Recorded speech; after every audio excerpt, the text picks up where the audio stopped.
पुनर्जन्म लेकर प्रलय आने से पहले मैंने सबसे पहला काम यही किया कि सीधे 300 मीटर ऊंची इमारत से छलांग लगा दी। मुझे पता था कि नीचे गिरते ही मेरा शरीर चकनाचूर हो जाएगा, फिर भी मैं जरा भी नहीं डरा, क्योंकि 3 दिन बाद दुनिया का अंत होने वाला था। आसमान से अनगिनत रहस्यमयी बैंगनी उल्काएं धरती पर गिरेंगी। उनमें मौजूद वायरस 90% इंसानों को संक्रमित कर देगा और वे ज़ॉम्बीज बन जाएंगे। जानवर भी भयानक म्यूटेंट बीस्ट्स में बदलकर इंसानों का शिकार करने लगेंगे। सिर्फ कुछ ही जानवर अपनी चेतना बचा पाएंगे और बेहद ताकतवर बनेंगे। वहीं कुछ बचे हुए इंसानों की स्पेशल पावर्स जाग जाएंगी। वे ज़ॉम्बीज और म्यूटेंट बीस्ट्स के शरीर के अंदर मौजूद एनर्जी कोर निगलकर अपनी ताकत बढ़ा सकेंगे। लेकिन हर इंसान की पावर जागने की शर्त अलग होती है। किसी की मौत के मुहाने पर, किसी की सोते वक्त, तो किसी की बाथरूम जाते समय। पिछली जिंदगी में मेरी कोई पावर नहीं जागी। मुझे सिर्फ एक बेकार इंसान समझकर पूरी प्रलय में नौकर की तरह इस्तेमाल किया गया। लेकिन उसी वजह से मुझे पावर जागने का तरीका पता चल गया। अब जब मुझे दूसरी जिंदगी मिली है तो मैं वही इंसान बनूंगा जो पूरी प्रलय की दुनिया बदल देगा। इस वक्त प्रलय आने में सिर्फ 3 दिन बाकी थे। मैं राजधानी की सबसे ऊंची 300 मीटर से ज्यादा ऊंची टावर पर खड़ा था। नीचे लोगों की भीड़ मुझे छोटे छोटे बिंदुओं जैसी दिखाई दे रही थी। अगले ही पल मैंने दोनों हाथ फैलाए और सीधे नीचे छलांग लगा दी। 2.5 सेकंड बाद मेरे कानों में एक रहस्यमयी आवाज गूंजी। Power awakening, SSS rank divine ability, 7 deadly sins, pride, wrath, sloth, greed, gluttony, lust, envy. ये सातों उन दैत्य प्राणियों की शक्तियां हैं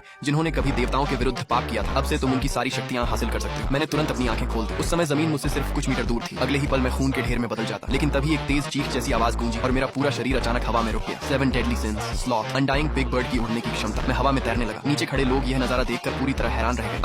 क्या ये कोई मैजिक है? एक पेट्रोल पुलिस ऑफिसर ने तुरंत वायरलेस उठाया। हेलो हेडक्वार्टर्स, ऑफिसर 0527 रिपोर्ट कर रहा हूँ। साउथ डिस्ट्रिक्ट में असामान्य घटना हुई है। मैंने अपनी आंखों से एक आदमी को उड़ते हुए देखा है। मैंने किसी की तरफ ध्यान नहीं दिया, सीधे आसमान में उड़कर वहाँ से निकल गया। पीछे सिर्फ लाल रंग के बादलों की एक लकीर रह गई। प्रलय आने से पहले के इन 3 दिनों में ऐसी अजीब घटनाएं लगातार होने वाली थी, इसलिए पुलिस मुझे नोटिस भी कर ले तो कोई फर्क नहीं पड़ता। अब बचे हुए 3 दिनों में मुझे पूरी तैयारी करनी थी। मैं 5 साल तक प्रलय में जिंदा रहा था। मुझे अच्छी तरह पता था कि उस दुनिया में सबसे कीमती चीजें क्या थी। खाना, हथियार, इक्विपमेंट और ऑयल। सबसे पहले मुझे खाने का इंतजाम करना था। मैं सीधे एक बड़े मैन्युफैक्चरिंग फैक्ट्री पहुंचा। वहाँ मैंने पहले से तैयार की हुई लिस्ट फैक्ट्री ओनर को दे दी। ये सारा सामान 3 दिन के अंदर इस एड्रेस पर पहुंचा देना। लिस्ट देखते ही उसकी आंखें चमक उठी। सर, ये सारा सामान हमारे वेयर हाउस में मौजूद है। 3 दिन के अंदर सब कुछ आपके एड्रेस पर पहुंच जाएगा। मैंने सिर हिलाया और बिना कुछ कहे वहाँ से चला गया। जरूरी सामान का इंतजाम करने के बाद मैं एक 5 स्टार होटल पहुंचा। मैंने बिना सोचे पूरी प्रेसिडेंशियल सूट 3 दिनों के लिए बुक कर ली ताकि उसे अस्थायी ठिकाने और सामान रखने की जगह बना सकूं। अगली सुबह फैक्ट्री ओनर सारा सामान लेकर होटल पहुंच गया, लेकिन होटल मैनेजर ने उन्हें बाहर ही रोक दिया। क्या कर रहे हो तुम लोग? हमारे होटल में ये सब सामान नहीं आएगा, बाहर ले जाओ। मैंने भौहें सिकोड़ते हुए तेज कदमों से उनकी तरफ बढ़ा। मुझे देखते ही फैक्ट्री ओनर ने राहत की सांस ली। बॉस ली, आप आ गए, ये हमें अंदर नहीं जाने दे रहा। होटल मैनेजर ने मुझे घूर कर देखा। ये सामान तुमने मंगवाया है? हाँ, मैं इस होटल में ठहरा हुआ हूँ। नियम के हिसाब से ये सामान मेरे कमरे तक पहुंचाया जा सकता है। मैनेजर कुछ देर चुप रहा। नियम तो यही है कि डिलीवरी और कुरियर गेस्ट के कमरे तक जा सकते हैं, लेकिन तुम्हारा सामान कुछ ज्यादा ही नहीं है। मुझे तो लगता है तुम यहाँ रहने नहीं बल्कि हंगामा करने आए हो। उसकी बात सुनकर सबकी नजर होटल के बाहर गई। वहाँ पूरे 3 बड़े ट्रक्स खड़े थे। कई मेहमान एक दूसरे को देखने लगे। ये रहने आया है या होटल को वेयर हाउस बना दिया है? तभी एक दबी हुई आवाज सुनाई दी। इसके बाद एक जवान लड़का